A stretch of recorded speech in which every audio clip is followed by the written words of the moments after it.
সূরার নাম সূরাতুল মুমতাহিনা। সূরা হাশরের যে পরের যে সূরাটা, ওই সূরার নামই সূরাতুল মুমতাহিনা। এই সূরা থেকে কয়েকটি আয়াতে কারিমা তেলাওয়াত করলাম। এই সূরাটা মদিনায় অবতীর্ণ হয়েছে।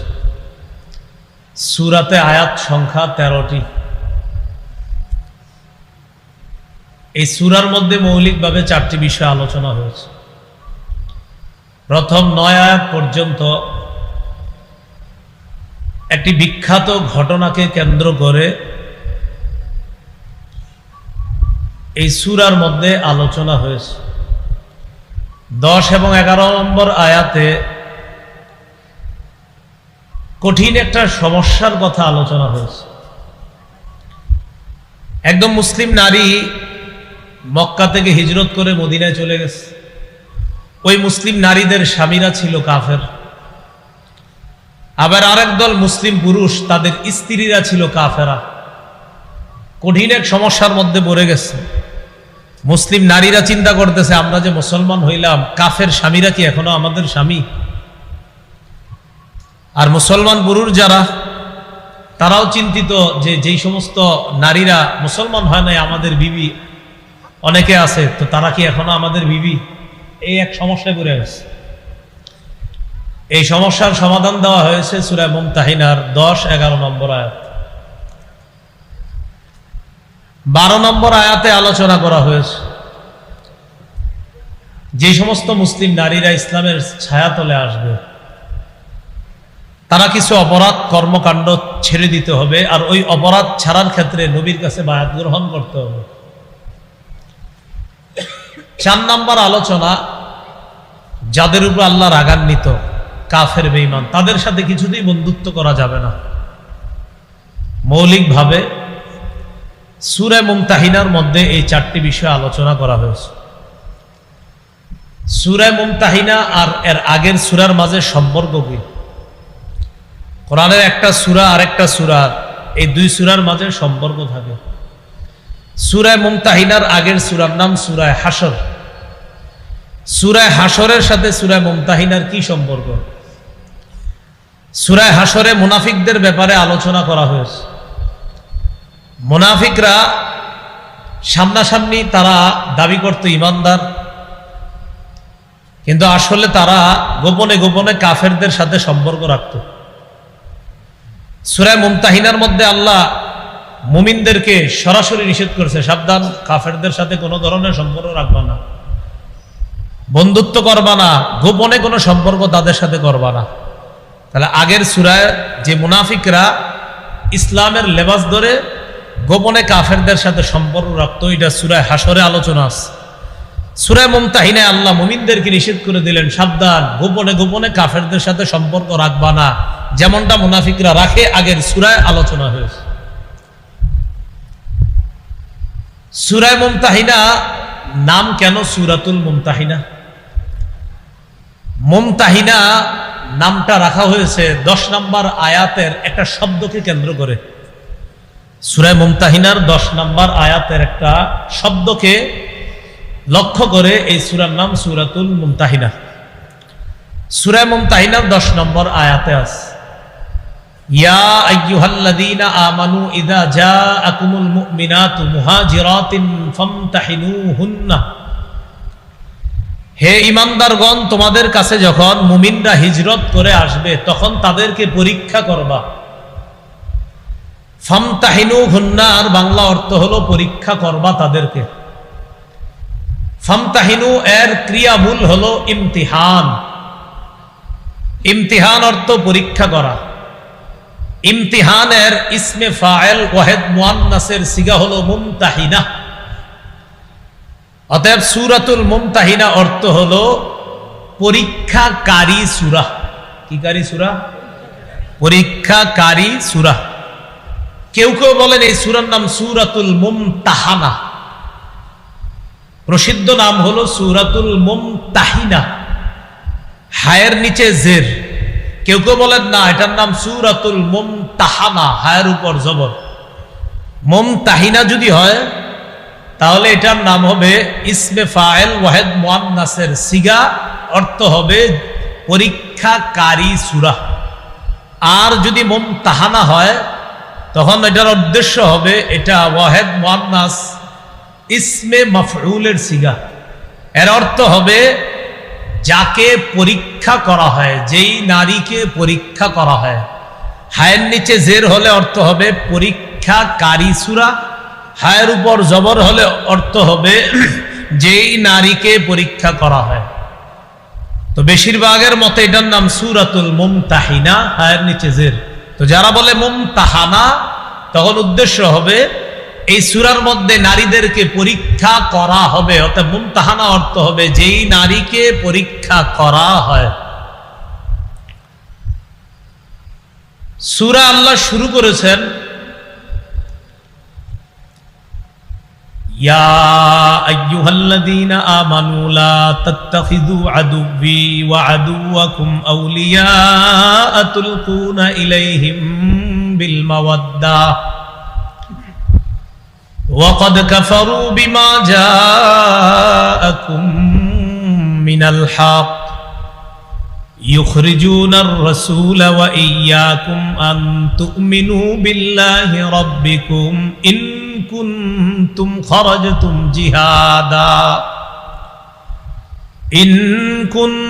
খরাজতুম জিহাদান ফি সাবিলি ওয়া ইবতিগা মারদাতি। অনুবাদটা আমি শুরু করি কোত্থেকে দেখেন। এই যেখানে এসে আমি আয়াতের তেলাওয়াতটা শেষ করলাম, এখান থেকে অনুবাদটা শুরু করব। তাহলে লম্বা একটা অংশ পড়ার পর অনুবাদ শুরু করতেছে। ইন কুনতুম খরাজতুম জিহাদান ফি সাবিলি ওয়াবতিগা মারদাতি, যদি তোমরা আমার রাস্তায় জিহাদ করার ইচ্ছা করে থাকো আর আমার সন্তুষ্টি কামনা করে থাকো, যদি তোমরা আমার রাস্তায় জিহাদ করার ইচ্ছা করে থাকো এবং আমার সন্তুষ্টি কামনা করে থাকো, তাহলে হে ঈমানদারগণ। এবার অনুবাদ সূরার শুরুতে এসে গেলাম। লম্বা একটা অংশ তেলাওয়াত করার পর অনুবাদের সূচনা করলাম।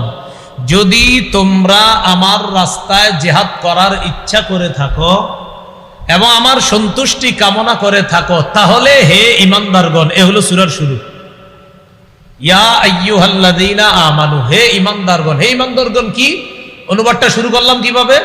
যদি তোমরা আমার রাস্তায় জিহাদ করার ইচ্ছা করে থাকো এবং আমার সন্তুষ্টি কামনা করে থাকো, হে ঈমানদারগণ, তাহলে তোমরা আমার শত্রু আর তোমাদের শত্রুদেরকে বন্ধু হিসাবে গ্রহণ করো না। তাহলে আল্লাহ কি বললেন? তোমরা আমার শত্রু এবং তোমাদের শত্রুকে বন্ধু হিসাবে গ্রহণ করো না। আল্লাহ বললেন আমার শত্রু এবং তোমাদের শত্রু। এখানে আমার শত্রু আর তোমাদের শত্রু দ্বারা কি উদ্দেশ্য? উদ্দেশ্য হলো কুফফারু মক্কা, মক্কার কাফেররা। আয়াত দ্বারা বোঝা যায় মক্কার কাফেররা আল্লাহরও শত্রু, ঈমানদারদেরও শত্রু। তো আল্লাহ বলতেছেন তোমরা যদি আমার রাস্তায় জিহাদ করার ইচ্ছা করো এবং আমার সন্তুষ্টি কামনা করে থাকো, তাহলে হে ঈমানদারগণ, আমার শত্রু আর তোমাদের শত্রুকে বন্ধু হিসাবে গ্রহণ করো না। এই সূরার প্রেক্ষাপটটা কি? রাসূলুল্লাহ সাল্লাল্লাহু আলাইহি সাল্লাম মক্কা বিজয়ের পূর্বে কিছু কিছু সাহাবায়ে কেরামের সাথে পরামর্শ করে মক্কা বিজয়ের উদ্দেশ্যে রওনা করার আগেই নবী আস্তে ধীরে প্ল্যান করতেছিলেন যে অচিরেই মক্কায় রওনা করব। এই যে প্ল্যান করলেন আল্লাহ রাসূল সাল্লাল্লাহু আলাইহি সাল্লাম খুব গোপনে। রাসূল সাল্লাল্লাহু আলাইহি সাল্লামের মক্কা বিজয়ের উদ্দেশ্যে যাত্রার বিষয়টা সাহাবায়ে কেরামের মধ্যে একজন সাহাবী নাম ছিল হাতিব ইবনু আবি বালতাআহ। এই হাতিব ইবনে আবি বালতাআহ রাদিয়াল্লাহু তাআলা তিনিও বিষয়টা কোনোভাবে আঁচ করেছেন। আঁচ করতে পেরে তিনি কি করলেন? তিনি চুপে চুপে মক্কার কাফেরদের কাছে একটা চিঠি লিখলেন। কি লেখলেন চিঠির মধ্যে? যে আল্লাহ রসুল কিন্তু অচিরেই তোমাদের বিরুদ্ধে অভিযান পরিচালনা করার জন্য রওনা করবে।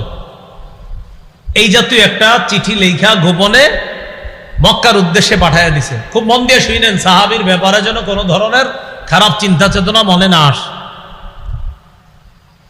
তো যিনি লেখলেন চিঠিটা তার নাম হাতেব ইবনু আবি বালতাহ। তিনি চিঠিটা পাঠাই দিলেন কোথায়? মক্কার উদ্দেশ্যে। চিঠি যখন তিনি পাঠাইলেন, একজন নারীর মাধ্যমে পাঠাইলেন। এই নারী ছিল গায়িকা, ঘুরা ঘুরা গান গাইত। ঐতিহাসিক গ্রন্থের কেউ কেউ তার নাম লেখছে, নারীর নাম ছিল সারা। তার কাছে চিঠিটা দিয়ে দিস, তুমি মক্কার অমুক অমুক লিডারের কাছে এই চিঠিটা পৌঁছায় দিবা। আল্লাহ পাক রব্বুল আলামিন এই বিষয়টা রাসূলুল্লাহ সাল্লাল্লাহু আলাইহি সাল্লামের কাছে জানায়া দিলেন যে আপনার সাহাবীদের মধ্য থেকে একজন গোপন সংবাদটা একজন নারীর মাধ্যমে মক্কার উদ্দেশ্যে অলরেডি প্রেরণ করে দিছে একটা চিঠির মধ্যে লেখা। আপনি তাড়াতাড়ি ওই নারীকে আটকের ব্যবস্থা করেন। আল্লাহ পরিপূর্ণভাবে ওহির মাধ্যমে নবীকে বিষয়টা জানায় দিলেন। ওই নারী গোপন চিঠিটা নিয়ে রওনা করছে। আপনাদের মনে প্রশ্ন আসছে, হুজুর একজন সাহাবী এরকম গোপন চিঠি কেন লেখছে? আসছে না প্রশ্নটা? পুরাটা শুনেন, প্রশ্ন থাকবে না ইনশাআল্লাহ। এই বিষয়টা সহিহ বুখারীতে বিস্তারিতভাবে একটা হাদিসে আসছে। সহিহ বুখারীর 3007 নম্বর হাদিস। হাদিসের বর্ণনাকারী আলী ইবনে আবি তালেব রাদিয়াল্লাহু তাআলা আনহু। আলী রাদিয়াল্লাহু তাআলা আনহু বলেন, বাআসানি রাসূলুল্লাহ সাল্লাল্লাহু আলাইহি ওয়াসাল্লাম আনা ওয়াজ জুবাইর ওয়াল মিকদাদ ইবনুল আসওয়াদ।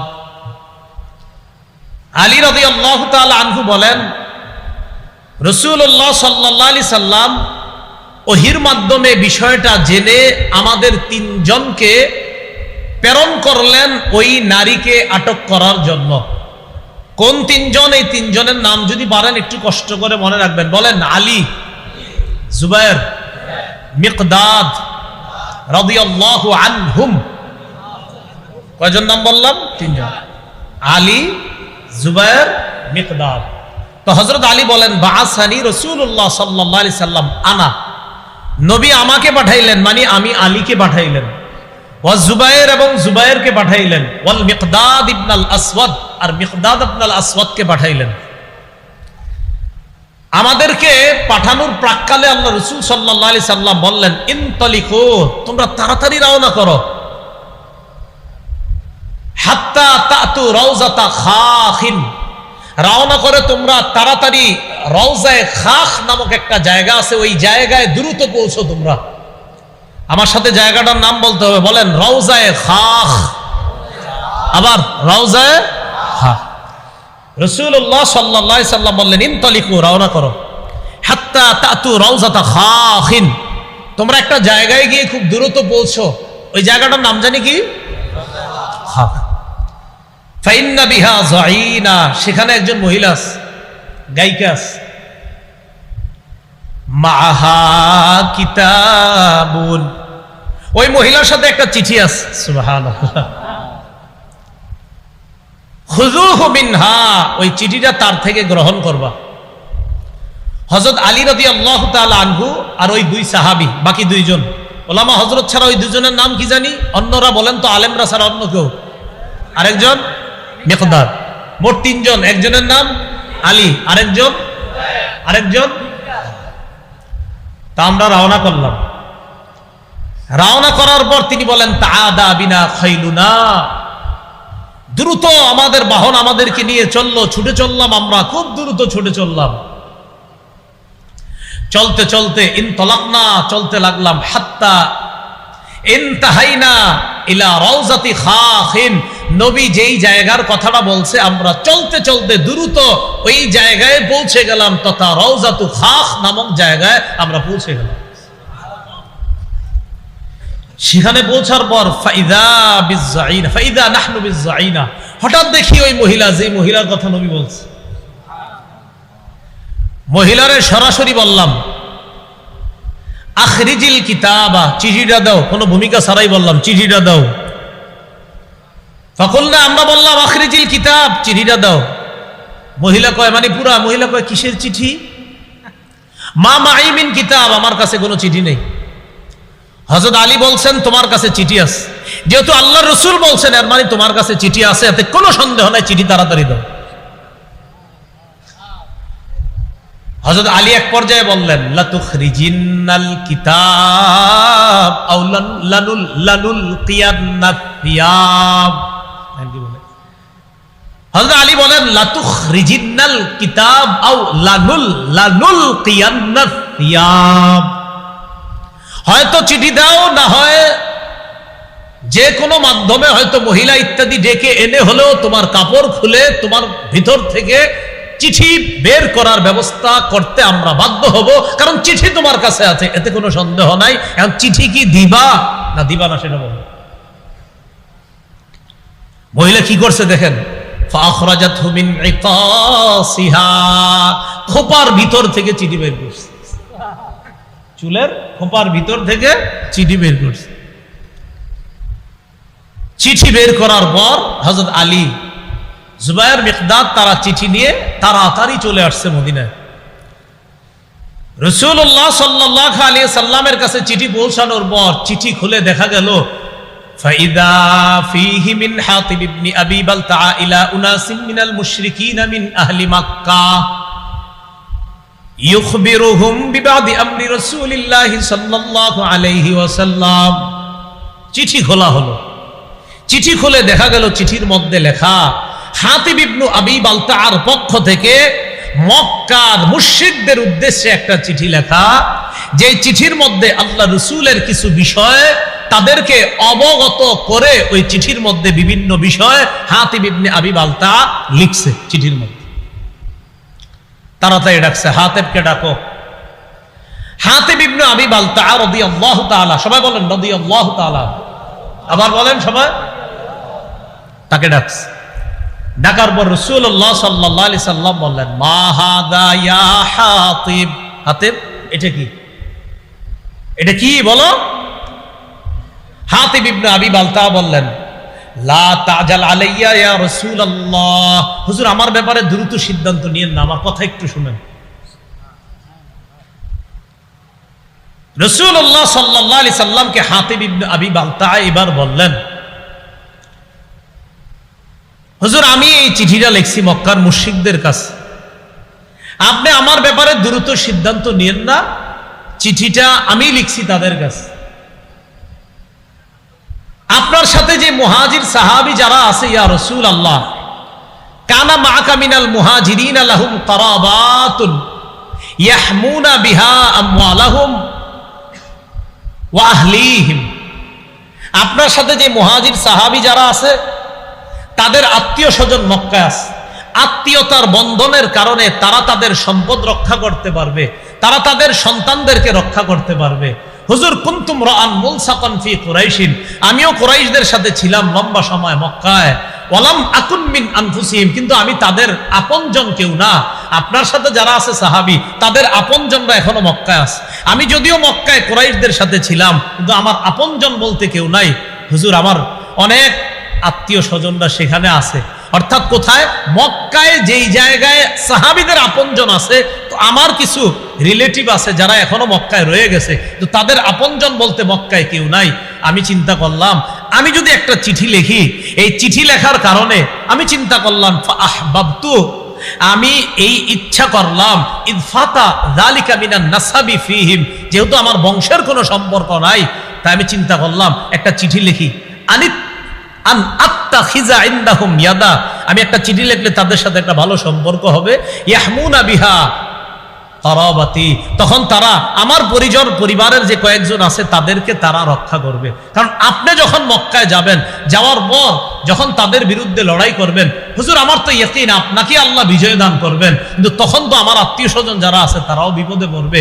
আমি শুধু তাদেরকে বিপদ থেকে উদ্ধার করার জন্য কাফেরদের সাথে শুধুমাত্র এতটুকু একটু খাতির করতে চাইছিলাম, একটা চিঠি লিখলাম। এটা বলার পর নবীজি বললেন, হুজুর বিশ্বাস করেন, মা ফাআলতু যালিকা, আমি এটা এই কারণে করি নাই কুফরন, যে আমি কাফের হয়ে গেছি, ওয়ালা ইরতিদাদান, আমি দিন থেকে বের হয়ে মুরতাদ হয়ে গেছি, এই জন্য আমি করি নাই, ওয়ালা রিদান বিল কুফরি বাদাল ইসলাম, আমি ইসলাম গ্রহণ করার পর আবার কুফরিকে পছন্দ করে নিয়েছি, বিষয়টা এমন না।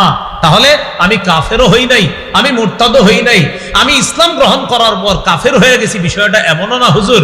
শুধুমাত্র একটা চিঠি দিলে যদি তারা আমার প্রতি একটু সহানুভূতি প্রদর্শন করে, আমার যে সন্তান আদি আছে তাদেরকে অন্তত যদি একটু রক্ষা করে, এই জন্য একটা চিঠি লিখছিলাম।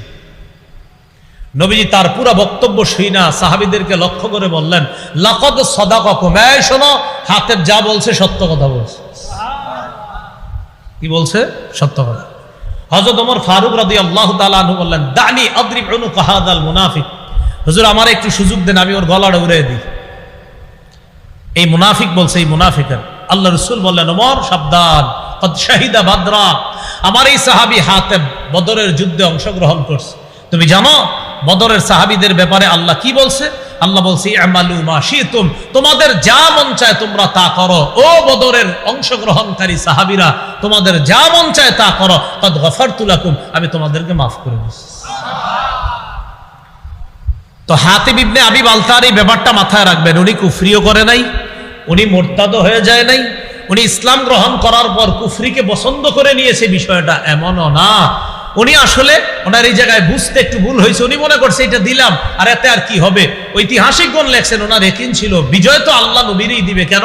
কারণ আল্লাহ তো আগেই বলছে, ইন্না ফাতাহনা লাকা ফাতহাম মুবিনা, কোরআনের এই আয়াত প্রমাণ করে যে আল্লাহ নবীর হাতেই এই মক্কার বিজয় দান করবেন। উনি ইয়াকিনের কারণে একটা চিঠি লিখছে যে কাফেররা, তোমরা আমার চিঠি পাওয়ার পর যতই উল্লাসিত করো, বিজয় কিন্তু আল্লাহ নবীরে দান করবে। এটা ওই সাহাবীরও ইয়াকিন ছিল। তা আল্লাহ নিষেধ করে দিলেন, না, এই জাতীয় বন্ধুত্ব করা যাবে না। বুঝে আসছেন এবার? এটাই বলতেছে, ইয়া আইয়ুহাল্লাযীনা আমানু লা তাত্তাখিযু আদুওয়ি ওয়া আদুওয়াকুম আউলিয়া তুলকুনা ইলাইহিম বিল মাওয়াদ্দা। হে ঈমানদারগণ, আমার শত্রু আর তোমাদের শত্রু, এই শত্রুদেরকে এমন বন্ধু বানাও না যে বন্ধুত্বের কারণে তুলকুনা ইলাইহিম বিল মাওয়াদ্দা, তাদের কাছে চিঠি পাঠায় দাও বন্ধুত্বের খাতিরে, তাদের কাছে চিঠি পাঠায় দাও আন্তরিকতাপূর্ণ সম্পর্কের কারণে, বন্ধুত্বের কারণে। এই জাতীয় বন্ধু কোনো কাফেররে বানাও না। আমার শত্রুরে এমন বন্ধু বানাও না, তোমাদের শত্রুরে এমন বন্ধু বানাও না যে যেই বন্ধু বানানোর পর চুপে চুপে চিঠিও পাঠাও, এরকম বন্ধু বানাও। এবার বুঝে আসছেন কথা আপনাদের? এটা আল্লাহ নিষেধ করলেন যে হাবিব হাতিব ইবনে আবি বালতাকে সহ আপনার সব সাহাবীদেরকে জানায় দেন যে এরকম বন্ধুত্ব যেন তাদের সাথে না করে। এবার আল্লাহ বলেন, ওয়াকাদ কাফারু বিমা জাআকুম মিনাল হক, অথচ তোমাদের কাছে যে হক এসেছে আল্লাহর পক্ষ থেকে, এই হক ওই বন্ধুরা অস্বীকার করে। কারা? যাদের সাথে বন্ধুত্ব করে চুপি চুপি চিঠি পাঠাইতে চেয়েছো, ওই বন্ধুরা, ওই কাফেররা অস্বীকার করে ওই সত্যকে, যে সত্য তোমাদের কাছে এসেছে। আর তারা কি করেছে তোমাদের মনে নাই? ইউখরিজুনার রাসূলা ওয়া ইয়্যাকুম আন তুমিনু বিল্লাহি রাব্বিকুম, তারা রাসূলকে এবং তোমাদেরকে মক্কা থেকে বের করে দিয়েছে, এগুলো তোমাদের মনে নাই? অপরাধ কি? আন তুমিনু বিল্লাহি রাব্বিকুম, শুধুমাত্র এই কারণে রাসূলকে আর তোমাদেরকে বের করে দিয়েছে, তোমরা তোমাদের রব আল্লাহকে বিশ্বাস করেছো, আল্লাহর উপর ঈমান এনেছো, শুধুমাত্র এই কারণে রাসূলকেও বের করেছে মক্কা থেকে, তোমাদেরকেও বের করেছে। যারা তোমরা এইভাবে বের করলো, তাদের সাথে আবার তলে তলে গোপনে কিসের বন্ধুত্ব? নিষেধ করে দিলেন। বুঝে ঠিক কইতেছেন তো? হ্যাঁ, বুঝতে হবে। তাহলে আল্লাহ এটা নিষেধ করলেন যে তাদের সাথে কোনো বন্ধুত্ব করবা না। এরপর আল্লাহ বলেন, ইন কুনতুম খরজতুম জিহাদান ফি সাবিলি, যেটার অনুবাদ আমি শুরুতে তুলছি, ইন কুনতুম খরজতুম জিহাদান ফি সাবিলি ইবতিগা মারদাতি। এতক্ষণ পর্যন্ত যেটা, এটা কেমন যেন জবাব শর্ত, আর ইন কুনতুম খরজতুম জিহাদান ফি সাবিলি এটা হলো শর্ত। অর্থাৎ যদি তোমরা আমার রাস্তায় জিহাদ করতে চাও আর আমার সন্তুষ্টি অর্জন করতে চাও, তাহলে তোমরা আমার শত্রু আর তোমাদের শত্রুকে বন্ধু হিসাবে গ্রহণ কইরো না। এমন বন্ধুত্ব যে বন্ধুত্বের খাতিরে চুপে চুপে সিডি পাঠাও, এমন বন্ধুত্ব করবা। আল্লাহ আমাদেরকে কথাগুলা বুঝার তৌফিক দান করেন। এবার আল্লাহ বলেন, তুসিররুনা ইলাইহিম বিল মাওয়াদ্দাহ ওয়া আনা আ'লামু বিমা আখফাইতুম ওয়া মা আ'লানতুম। তোমরা যে গোপন বন্ধুত্ব করো, অথচ আমি জানি যা তোমরা গোপন করো, যা তোমরা প্রকাশ্যে করো, এটা কিন্তু আমি আল্লাহ জানি। وَمَن يَفْعَلْهُ مِنكُمْ فَقَدْ ضَلَّ سَوَاءَ السَّبِيلِ। তোমরা যারা মুমিন, তোমাদের মধ্য থেকে এমন যারা করবে, ফাকাদ দাল্লা সাওয়া আস-সাবিল, সে স্পষ্ট ভ্রষ্ট হয়ে যাবে, হেদায়েতের রাস্তা থেকে সে বিচ্যুত হয়ে যাবে, সঠিক রাস্তা থেকে সে বিচ্যুত হয়ে যাবে। ভাই কি শিখলাম? কাফেরদের সাথে গোপনেও বন্ধুত্ব রাখা যাবে না। আল্লাহ আমাদের সকলকে এই কথাগুলা বুঝে শুনে বর্তমান পরিস্থিতিতেও যেন আমরা খুব সতর্কতার সাথে ঈমানের উপর চলতে পারি, আল্লাহ তৌফিক দান করেন। এবার দেখেন আল্লাহ কি কয়। প্রথমে আগে আমগো কুমিল্লার ভাষায় একটু বলি, সেবে পাইলে, কি বলি? সেবে পাইলে মানে হুজুর আজকে আপনারই কিছু কইলাম না, কারণ পায়ালই হুজুর ভালো আছেন, এক কাপ চা খান, পান খান। মনে মনে কি কই জানেন? হুজুর আজকে চা খাওয়াইতেছি কেন জানেন? আরেকদিন ধর্ম, এখন আপনার লোক বেশি, কিছু কইলাম না। এই পরে কি কই? সেবে পাইলে। আর কোরআনের অনুবাদটা হবে বাগে পাইলে। বাগে মানে বাগের ইয়াটা আমগো কুমিল্লার ভাষায় বললাম সেবে। আল্লাহ কয়, গোপনে গোপনে যেই কাফেরদের সাথে তোমরা বন্ধুত্ব করো, ইয়াফকাফুকুম, যদি তারা তোমাদেরকে সেবে পায়, ইয়াফকাফুকুম, যদি তারা তোমাদেরকে বাগে পায়, মানে যদি হাতের নিচে কখনো পায়া যায়, এখন তো চুপে চুপে বন্ধুত্ব করো, যদি কখনো ওই যে আমরা বলি সেবে পায়, ইয়াকুনু লাকুম আ'দা, তোমাদের শত্রু হয়ে যাবে তারা, যাদেরকে গোপনে বন্ধু ভাবছো এতদিন, যখন তারা কোনো সুযোগ পাবে নগদ পল্টি মারে বন্ধু হয়ে যাবে। যাদেরকে নগদ পল্টি মেরে শত্রু হয়ে যাবে, যাদেরকে তোমরা চুপে চুপে বন্ধু ভাবতা, ইয়াকুনু লাকুম আ'দা, হঠাৎ একদম নগদ পল্টি মারবে আর নগদ শত্রু হতে দেরি করবে না।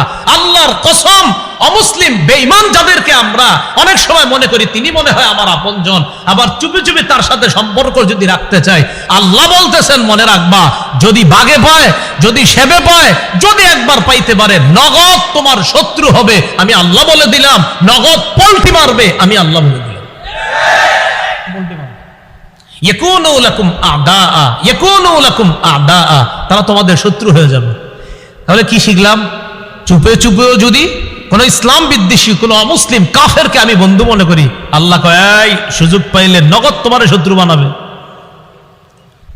আর কি করবে?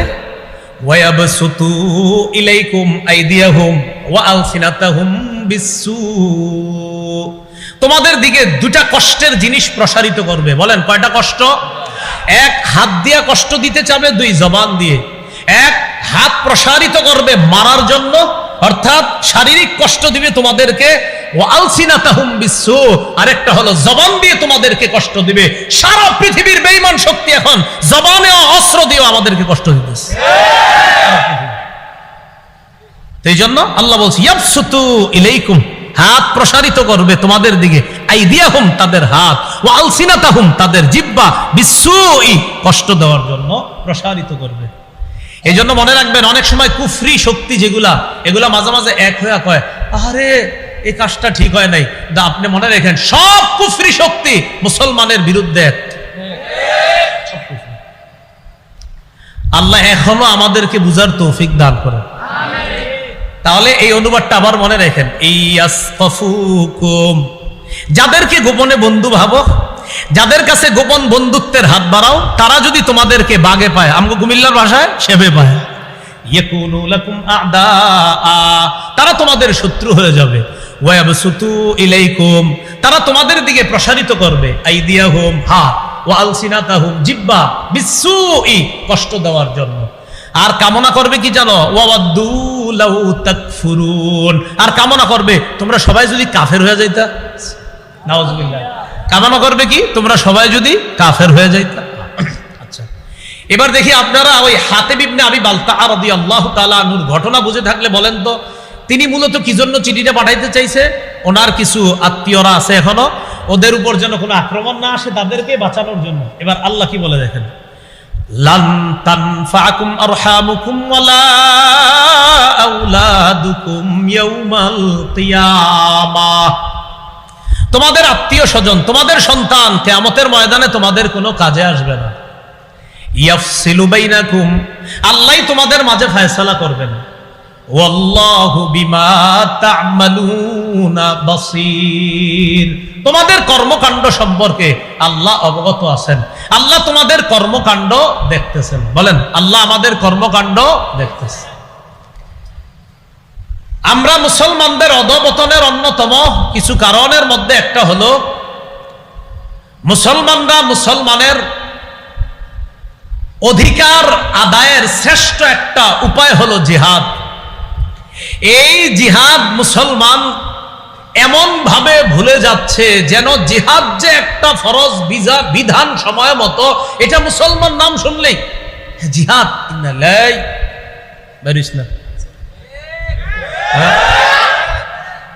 যে মাওলানা জুনায়েদ আল হাবিব সাহেব নাকি বলছে আগামীকাল আছে নবীর ইজ্জত নিয়ে কথা বলছে, একজন মিছিল আছে।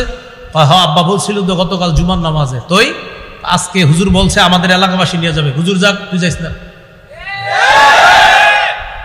বসে থাক, তোর বিকাল 5টা পর্যন্ত ঘর থেকে বেরোবি না, আল্লাহ বিল্লাহ কর।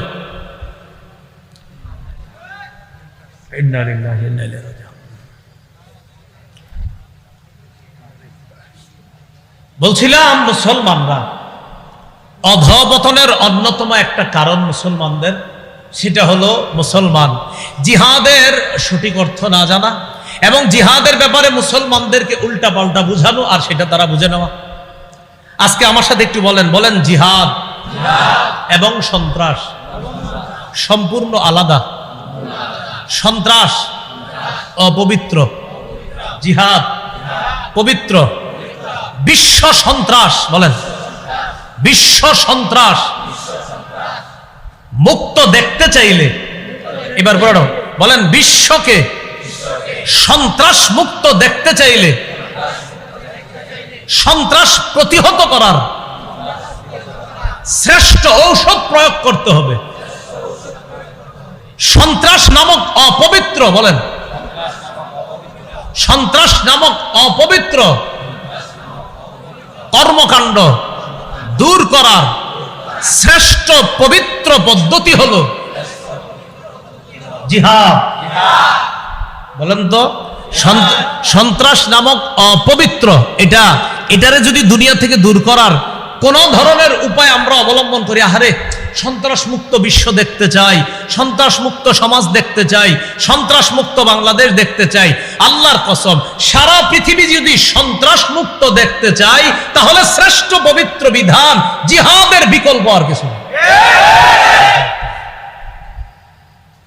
কিন্তু এই বিষয়টা আপনার বুঝতে হবে, এটা আরেকজনকে আপনি বুঝাইতে হবে। যেমন আপনার ঘরে এরকম লোক আছে যিনি আপনার বলবে, এ বেটা জিহাদ মানি, তোর বেটা এই সন্ত্রাসগিরি আপনি বলবেন না, জিহাদ আর সন্ত্রাস আলাদা। এরে মুখ দিয়া বলাইবেন যে আপনি বলেন সন্ত্রাস অপবিত্র, জিহাদ পবিত্র। এরে বলাইবেন যে ব্যক্তিগুলা বলবেন সন্ত্রাসী দূর করার শ্রেষ্ঠ উপায় হলো জিহাদ।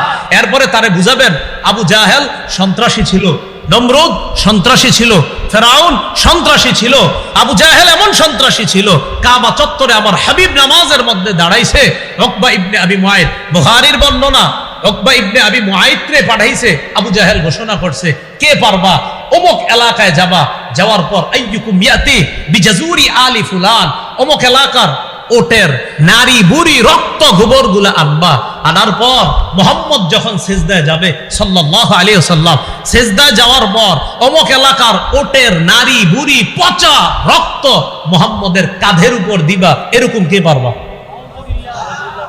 উকবা ইবনে আবি মুআইদ দাঁড়ায় গেছে, আমি পারবো, যাও নিয়ে আস। সে গেছে, যাওয়ার পর সত্যি ওটের নারী বুড়ি ওটের পায়খানা গোবর নিয়ে আসছে।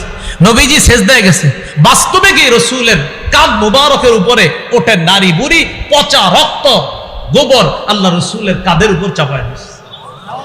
এটা আপনি আপনার এলাকার ভাইকে বুঝান যে দেখো এটা কি, এটা সন্ত্রাসী। আমার নবী কাবা চত্বরে দাঁড়ায় রয়েছে, কাবায় দাঁড়া দাঁড়া আল্লাহ রাসূল সাল্লাল্লাহু আলাইহি সাল্লাম ইবাদত করবে, ওই পাপিষ্ঠ আবার আসছে উকবা। আসার পর নবীর গলা মুবারকের মধ্যে একটা চাদর পেঁচাইছে, চাদর পেঁচায় চাদর দুই দিক থেকে এইভাবে জোরে টান দিছে, এইভাবে চাদর পেঁচায় নবীর গলায় জোরে টান দিছে। বুঝান, আপনি প্রতিবেশীর বুঝান, এই ঘটনা শোনান। বুখারীতে আসছে যে আমার নবীর গলার মধ্যে এক পাপিষ্ঠ কাফের উকবা এইভাবে চাদর দুই পাশ দিয়ে পেঁচায় এইভাবে টান দিছে যে রাসূলকে ফাঁসি দিয়ে মেরে ফেলবে। আবু বকর সিদ্দিক রাদিয়াল্লাহু তাআলা আনহু আসছে, আসার পর তার একটা ধাক্কা মারছে, ধাক্কা মেরে আবু বকর সিদ্দিক রাদিয়াল্লাহু তাআলা আনহু বললেন, আতাকতুলুনা রাজুলান আইয়াকুলা রাব্বি আল্লাহ ওয়াকাদ জাআকুম বিল বাইয়িনাতি মির রাব্বিকুম। একটা মানুষকে কি এই কারণে তোমরা হত্যা করবা যে ব্যক্তি বলে আমার রব হলেন আল্লাহ, রব্বি আল্লাহ, যে ব্যক্তি বলে আমার রব হলো আল্লাহ, ওয়াকাদ জাআকুম বিল বাইয়িনাতি মির রাব্বিকুম, আর তিনি এই রব যে আল্লাহ এটার সপক্ষে তোমাদের কাছে প্রমাণ আদিও পেশ করেছে, এগুলা নিয়ে উপস্থিত হয়েছে, এরপরেও কি লোকটাকে তোমরা হত্যা করবা? এইভাবে আবু বকর সিদ্দিক তাকে সরায়া দিছে। আমি আপনাদের কাছে জানতে চাই, এইভাবে আমার নবীর গলার মধ্যে চাদর পেঁচায় দুই দিক থেকে টান দেওয়া, এটা কি সন্ত্রাসী কিনা? আবু জাহেল ওর ওটের নারী বুড়ি আইনা আল্লাহ রসুলের কাঁধের উপরে দেওয়া, এটা সন্ত্রাসী কিনা? এইভাবে একদিন দুই দিন না, 1 বছর 2 বছর না, টানা 13 বছর রসুল আর সাহাবীদের উপর সন্ত্রাসী কর্মকাণ্ড চালিয়েছে কাফেররা। কয় বছর? তাহলে বলেন তো কি বুঝলাম আমরা? মুসলমানরা আগে আক্রমণ করছে না সন্ত্রাসী করছে কাফেররা 13 বছর? বলেন, আক্রমণ কি আগে মুসলমানরা করছে না কাফেররা? কয় বছর? 13 বছর সাহাবা নবীর উপরে এইভাবে অত্যাচার করছে। এরপর 13 বছর পর আল্লাহ আয়াত নাজিল করছে সূরা হজর 39-40 নম্বর আয়াত। আল্লাহ বলেন, উযিনা লিল্লাযীনা ইউকাতালুনা বিআন্নাহুম যুলিমু, যাদেরকে আক্রমণ করা হচ্ছে, উযিনা, এবার তাদেরকে জিহাদের অনুমতি দেওয়া হলো। উযিনা, অনুমতি দেওয়া হয়েছে। লিল্লাযীনা ইউকাতালুনা, যাদেরকে আক্রমণ করা হচ্ছে তাদেরকে জিহাদের অনুমতি দেওয়া হলো। কেন? বিআন্নাহুম যুলিমু, তাদেরকে জুলুম করা হয়েছে, তারা মাজলুম। এই তারা কারা? নবী আর সাহাবায়ে কেরাম। কত বছর? কত বছর? এইভাবে আপনি পাশের এলাকার লোকটারে বুঝান, বুঝাইয়া বলেন, কাকা এই 13 বছর যে কাজগুলো করছে ঠিক হয়েছে? তখন বলবে, না এগুলো তো অন্যায় হয়েছে, আবু জাহেল তো কামগুলো ঠিক করে নাই। তখন আপনি বলবেন, এরপর আল্লাহ 13 বছর পর জিহাদের বিধান দিয়েছে এই সন্ত্রাস নামক অপবিত্রতা দূর করার জন্য। পবিত্র জিহাদ আল্লাহ দিয়েছেন 13 বছরের অপবিত্রতা যেন দূর করে, তখন আল্লাহ জিহাদের বিধান দিয়েছে। তাহলে অপবিত্র সন্ত্রাসগিরি কয় বছর করছে কাফেররা? এরপরে জিহাদের বিধান দিয়েছে। এইভাবে আপনি এটা পার্সোনালি বুঝাইতে হবে, আগে মুখ দিয়ে স্বীকার করাইবেন। কাকা বলেন আবু জাহেল কামটা ঠিক করছে? তো বলবে না। বলেন উকবাই কাজটা ঠিক করছে? বলবেন না। তখন জিজ্ঞেস করবেন ওনারে, বলেন তো কি করা দরকার? বলবে, আরে আমি থাকলে তো ওর খবর আছিল, বলবে উনি। তখন বলবে, হ্যাঁ এই 13 বছর শুধু সহ্য করছে, এরপর আল্লাহ বিধান দিছে। সাহাবাদের মন চাইছে কিছু করতে, করে নাই। কেন? আল্লাহ বলে নাই। 13 বছর পর উযিনা, তখন আল্লাহর পক্ষ থেকে অনুমতি দেওয়া হয়। পরের আয়াতে আল্লাহ বলে, সূরা হজর 40 নম্বর আয়াত, তারা কারা যাদেরকে আক্রমণ করা হয়েছে? আল্লাযীনা উখরিজু মিন দিয়ারিহিম বিগাইরি হাক্কিন ইল্লা আইয়াকুলু রাব্বুনাল্লাহ, যাদেরকে তাদের ঘর থেকে বের করে দেওয়া হয়েছে অন্যায় ভাবে। তাদের অন্যায়টা কি? বলার পরে নাউজুবিল্লাহ পড়বেন। তাদের অন্যায় হলো তারা এটা বলতো আমাদের রব হলো আল্লাহ। আল্লাহকে রব বলাটা কাফেররা অন্যায় হিসেবে সাব্যস্ত করছে। আল্লাহ আমার রব, এটা হলো অন্যায় তাদের। তোমরা আল্লাহর রব বলবা, আল্লাহ কয় তারা বলতো আমাদের রব আল্লাহ। কাফেররা এটাকে অপরাধ সাব্যস্ত করে তাদেরকে মক্কা থেকে বের করে দিচ্ছে। এবার আল্লাহ বলেন, ওয়ালাউলা দাফউল্লাহিন নাস বা'দাহুম বিবা'দিল হুদ্দিমাস সাওয়ামি'উ ওয়া বি'উ ওয়া সালাওয়াতু ওয়া মাসাজিদু ইউযকারু ফীহা ইসমুল্লাহি কাসীরা। জিহাদের বিধান দেওয়ার মাধ্যমে আমি আল্লাহ যদি একজন মানুষের মাধ্যমে আরেকজন মানুষকে প্রতিহত না করতাম, মানে মুজাহিদদের মাধ্যমে যদি অপরাধীদেরকে আমি প্রতিহত না করতাম যুগে যুগে, লাহুদ্দিমাত সাওয়ামি'ু, তাহলে খ্রিস্টানদের যে ইবাদতখানা আশ্রম ধ্বংস হয়ে যেত। অর্থাৎ খ্রিস্টানরা যেই যুগে দুনিয়াতে ছিল, যখন তাদের শরীয়ত দুনিয়ার মধ্যে ছিল, যখন তারা হক পথে চলতো, তখন ওই জামানায় ইবাদতখানা ধ্বংস করার জন্য লোক ছিল। আল্লাহ বলেন, আমি যদি জিহাদের বিধান না দিতাম, একদল মানুষের মাধ্যমে আরেক দলকে যদি প্রতিহত না করতাম, খ্রিস্টানদের আশ্রমগুলা ধ্বংস করে দেওয়া হতো। ওয়া বিয়াউ, বিয়াউল মালি হলো গির্জা, এই গির্জা ধ্বংস করে দেওয়া হতো। ওয়া সালাওয়াত, সালাওয়াত মানে ইহুদিদের উপাসনালয়, এগুলাও ধ্বংস করে দেওয়া হতো। ওয়া মাসাজিদু, মুসলমানদের মসজিদগুলাও ধ্বংস করে দেওয়া হতো। এজন্য আমি আল্লাহ জিহাদের বিধান দিলাম। কেন? যেন মুজাহিদরা অপরাধীদের থেকে এই জাতীয় ইবাদত গুলো খানা, এই ইবাদত যেখানে মুসলমানরা ইবাদত করবে, এগুলো যেন রক্ষা করতে পারে। তাই আমি যুগে যুগে জিহাদের বিধান দিয়েছি। একদল মানুষের মাধ্যমে আরেক দলকে প্রতিহত করেছে। তো বলছিলাম, আল্লাহ পাক রব্বুল আলামিন ওই যে পবিত্র কোরআনে বলে, তুসিরুনা ইলাইহিম বিল মাওয়াদ্দা ওয়া আনা আ'লামু বিমা আখফাইতুম ওয়া মা আ'লানতুম ওয়া মান ইয়াফআলহু মিনকুম ফাকাদ দাল্লা সাওয়াআস সাবিল ইয়াফকাফুকুম ইয়াকুনু লাকুম আ'দাআ। কাফেররা যদি তোমাদেরকে বাগে পায়, সেবে পায়, ইয়াকুনু লাকুম আ'দাআ, তারা তোমাদের শত্রু হয়ে যাবে। ওয়াবসুতু ইলাইকুম আইদিয়াহুম ওয়া আলসিনাতাহুম বিসসুই ওয়া ওয়াদ্দু লাউ তাকফুরুন, তারা তোমাদের বিরুদ্ধে তাদের হাত, তাদের মুখ তারা প্রসারিত করবে তোমাদেরকে কষ্ট দেওয়ার জন্য। লান তানফাকুম আরহামুকুম ওয়ালা আওলাদুকুম ইয়াউমাল কিয়ামাহ ইয়াফসিলু বাইনাকুম ওয়াল্লাহু বিমা তা'মালুনা বাসীর। তোমাদের আত্মীয়-স্বজন, তোমাদের সন্তান তোমাদের কোনো কাজে আসবে না কিয়ামতের ময়দানে। সেদিন তোমাদের মাঝে আল্লাহ ফয়সালা করবে, বিচার করবে। তোমরা যা করো আল্লাহ সব দেখেন। তো আল্লাহ পাক রব্বুল আলামিন এই আয়াতগুলোর মধ্যে এটাও বলে দিয়েছেন, আনতুমিনু বিল্লাহি রাব্বিকুম, তোমরা যে আল্লাহর প্রতি ঈমান আনো, তোমাদের রবের প্রতি যে তোমরা ঈমান আনো, এই আল্লাহর প্রতি ঈমান আর রবের প্রতি তোমরা যে ঈমান আনো, এই আল্লাহ আর রবের প্রতি ঈমান আনো, এই কারণে কাফেররা তোমাদেরকে বের করে দিয়েছিল কোত্থেকে? মক্কা থেকে। রাসূলকেও বের করেছে, তোমাদেরকেও বের করেছে। এই বিষয়ে আরেকটা ঘটনা শোনাইলাম যে মুসলমানদেরকে যখন বের করে দিয়েছে 13 বছর নির্যাতন করার পর, তখন আল্লাহ জিহাদের বিধান দিয়েছে। আরেকটা বিষয় এখান থেকে প্রমাণ করার চেষ্টা করেছি, মুসলমান তাদের অধিকার আদায়ের শ্রেষ্ঠ একটা পদ্ধতি, যেটা সবার জানা দরকার ছিল, এই পদ্ধতিটা মুসলমান ভুলতে বসেছে। ওই পদ্ধতির নাম কি? অধিকার থেকে বঞ্চিত করছিল।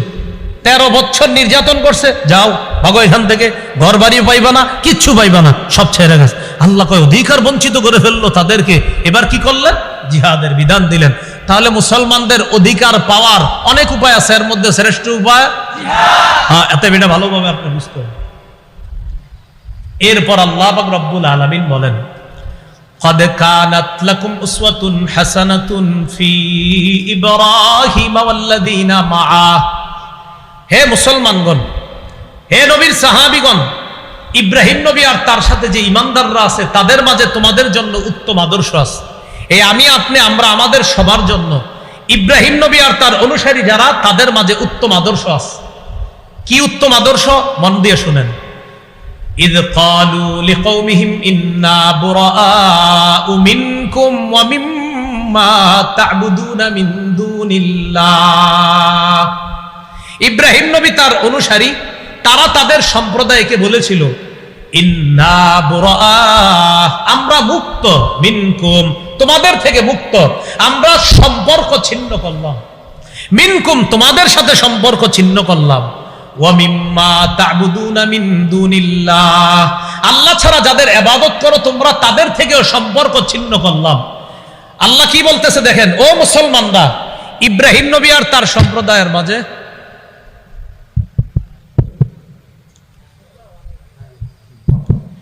আল্লাহ পাক রব্বুল আলামিন বলেন, ও মুসলমানরা, ইব্রাহিম নবী আর তার সম্প্রদায়ের মাঝে, ইব্রাহিম নবী আর তার সাথে যারা ঈমানদার, তাদের মাঝে তোমাদের জন্য আদর্শ আছে। কয় কিসের মাঝে? কয় যখন তারা তাদের সম্প্রদায়কে বলেছিল, হে আমাদের সম্প্রদায়, ইন্না বুরাআউ মিনকুম ওয়া মিম্মা তা'বুদুনা মিন দুনিল্লাহ, আমরা তোমাদের সাথে সম্পর্ক ছিন্ন করলাম। তোমরা যাদের ইবাদত করো আল্লাহ ছাড়া তাদের থেকেও সম্পর্ক ছিন্ন করলাম। আচ্ছা, আবার বুঝেন তো কি বলছে আল্লাহ? তোমাদের জন্য আদর্শ আছে। এই কথায় কোন কথা? ইব্রাহিম নবী আর তার জাতি, ইব্রাহিম নবীর সাথে ঈমানদাররা তাদের সম্প্রদায়কে বলছে, হে আমাদের সম্প্রদায়, আমরা তোমাদের থেকে সম্পর্ক ছিন্ন করলাম। তোমরা আল্লাহ ছাড়া যাদের ইবাদত করো তাদের থেকেও সম্পর্ক ছিন্ন করলাম। আল্লাহ কয়, এই কথায় তোমাদের জন্য আদর্শ আছে। কি আছে তোমাদের জন্য? আদর্শ আছে। কাফারনা বিকুম, আমরা তোমাদের আকীদা বিশ্বাস অস্বীকার করি। ইব্রাহিম নবী ডাইরেক্ট বলে দিছে মূর্তি পূজারী যারা তাদেরকে, আমরা তোমাদের আকীদা বিশ্বাস অস্বীকার করি। ওয়াবাদা বাইনানা ওয়া বাইনাকুমুল আদাওয়াতু ওয়াল বাগদাউ আবাদা, আমাদের মাঝে আর তোমাদের মাঝে শত্রুতা এবং বিদ্বেষ আবাদা চিরকালের জন্য প্রকাশ হয়ে গেছে। কাফারনা বিকুম, আমরা তোমাদের আকীদা অবিশ্বাস করি। ওয়াবাদা বাইনানা ওয়া বাইনাকুম, আমাদের মাঝে আর তোমাদের মাঝে স্পষ্ট হয়ে গেছে আল আদাওয়াত শত্রুতা, ওয়াল বাগদা বিদ্বেষ আবাদান চিরকালের জন্য। বেঈমানদেরকে মুসলমানরা এই কথা বলা, ও বেঈমানরা শোনো, তোমাদের সাথে কোনো সম্পর্ক নাই। তোমরা যাদের ইবাদত করো তাদের সাথে আমাদের কোনো সম্পর্ক নাই। তোমাদের আকীদা বিশ্বাস আমরা অস্বীকার করি। আমাদের মাঝে আর তোমাদের মাঝে শত্রুতাও স্পষ্ট, বিদ্বেষ স্পষ্ট। তোমাদের সাথে আমাদের সাথে শত্রুতা চলবে, বিদ্বেষ চলবে। কতদিন জানো? হাত্তা তুমিনু বিল্লাহি ওয়াহদা, যতদিন এক আল্লাহকে আল্লাহ বলে না মানবা। যতদিন এক আল্লাহকে আল্লাহ বলে না মানবা। এই কথায় অনেক শিক্ষা, তাওহীদের শিক্ষা, যে তাওহীদবাদীরা, ঈমানদাররা, তাওহীদবাদীরা, ঈমানদাররা, বিশ্বাসীরা অবিশ্বাসীদেরকে এই কথা বলা। ইব্রাহিম নবী যেমন বলেছিল, তোমাদের সাথে আমাদের কোনো সম্পর্ক নাই, তোমরা যাদের ইবাদত করো তাদের সাথে আমাদের কোনো সম্পর্ক নাই, তোমাদের সাথে আমাদের সাথে শত্রুতা বিদ্বেষ চলবে আবাদা চিরকালের জন্য। কতদিন? হাত্তা তুমিনু বিল্লাহি ওয়াহদা, যতদিন এক আল্লাহকে আল্লাহ বলে বিশ্বাস না করবে। কি ঠিক বুঝছা? ঠিক না না বুঝছা? বুঝতে হবে যে আল্লাহ বলছে তোমাদের জন্য আদর্শ আছে। এই জায়গায় বললাম হ্যাঁ আদর্শ আছে, কিন্তু আদর্শটা আমরা গ্রহণ করলাম না, তাহলে কিন্তু হবে না। আমাদের উসামা ভাই চলে আসছে, নারে তাকবীর। আল্লাহ ভাইয়ের হায়াতে বরকত দান করেন, সকলে বলে আমিন। আল্লাহ তাকে ভরপুর কবুল করেন বলে আমিন। তো যাই হোক, ইল্লা কাওলা ইব্রাহিম আলি আবিহি লা আস্তাগফিরান্না লাক ওয়া মা আমলিকু লাকা মিনাল্লাহি মিন শাই। ইব্রাহিম আলাইহিস সালাতু ওয়াস সালামের একটা কথা ছিল,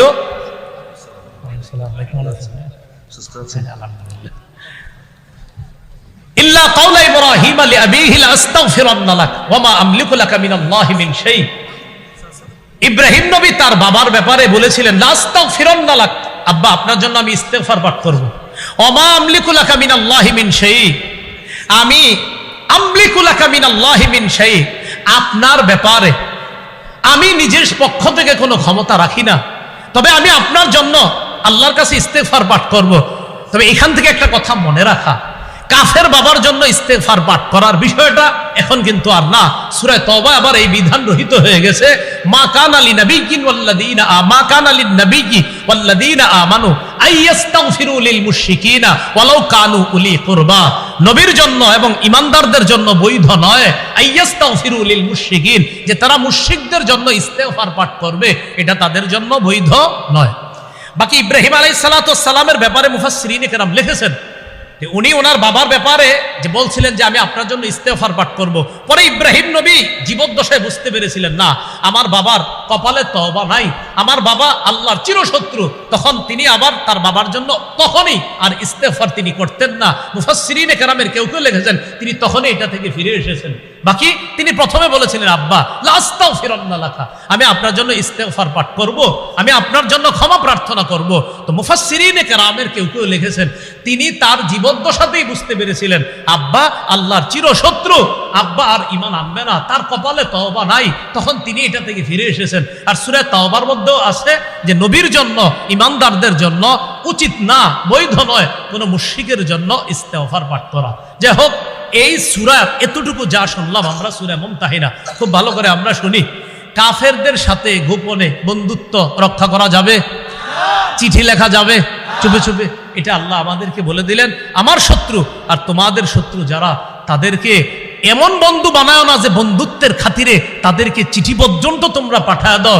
মনে রাখবা ইয়াফতাফুকুম, মনে আছে না আমগো কুমিল্লার ভাষায় অনুবাদটা, যদি সেবে পায়, আর অনুবাদ হলো যদি বাগে পায়, আর আমাদের কুমিল্লায় বলে যদি সেবে পায়। এই কাফেররা তোমাদেরকে, যাদেরকে গোপনে বন্ধু ভাবতেছো, ইয়াফতাফুকুম, যদি তোমাদেরকে বাগে পায়, হাতের নিচে যদি কোনোভাবে পায়, ইয়াকুনু লাকুম আদা, তাহলে তোমাদের শত্রু হয়ে যাবে। আর আমি বললাম পোল্টি মারতে সময় নেবে না। ওয়াবসুদু ইলাইকুম আইদিয়াহুম ওয়া আলসিনাতাহুম বিসসুই, তারা তোমাদের দিকে প্রসারিত করবে হাত আর তাদের জিহ্বা, এই দুই জিনিস প্রসারিত করবে তোমাদেরকে কষ্ট দেওয়ার জন্য। ওয়াওয়াদ্দু, কামনা করবে, লাউ তাকফুরুন, তোমরা সবাই যদি কাফের হয়ে যাইতা, এরকম কামনা তারা করবে। আল্লাহ আমাদের সকলকে। আরেকটা বিষয়ের মাঝখান থেকে বলেছিলাম, অপরাধ কি ছিল?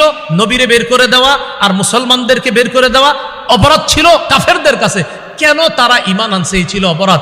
এটার বলতে গিয়ে বলেছিলাম, মুসলমানদের অধপতনের অন্যতম একটা কারণ, মুসলমান তাদের অধিকার আদায়ের শ্রেষ্ঠ একটা পদ্ধতি আছে, ভুলতে বসেছে প্রায়, সেটার নাম জানি কি? তো এই বিষয়গুলো আমরা শিখতে হবে, জানতে হবে। আর ওই যে চা দোকানের সামনে মুরব্বীরে বুঝাইতে হবে, আবু জাহেলের ঘটনাটা বলতে হবে, ওকবার ঘটনা বলতে হবে, বইলা বলতে হবে, কাকা ওকবা কাজটা ঠিক করছে, আবু জাহেল কাজটা ঠিক করছে, বলেন এই কাজটা অন্যায় হয়েছে না, এটা সন্ত্রাসগিরি হয়েছে না? চাচাই বলবে, আমি থাকলে তোর খবর আসিল, উনি বলবেন হ্যাঁ, এই যে আপনি বলতেছেন খবর আসিল।